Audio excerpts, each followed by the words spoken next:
నమస్కారము. ఈరోజు మనం కొన్ని వంటింటి చిట్కాలు తెలుసుకుందాము.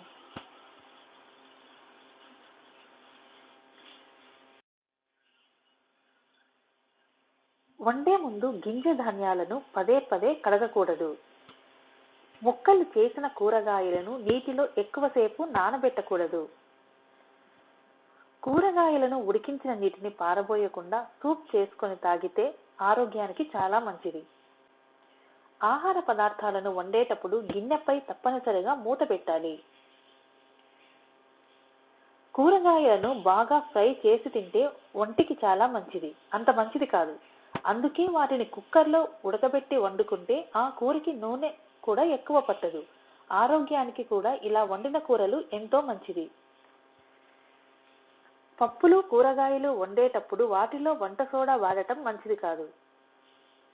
మసాలాలు బాగా వేసి వండిన కూరలు బాగా కలర్ఫుల్గా ఉంటాయి. ఇవి దంతాలను పాడు చేస్తాయి. అందుకే ఇలాంటి పదార్థాలను తిన్నప్పుడు నీటిని బాగా తాగాలి.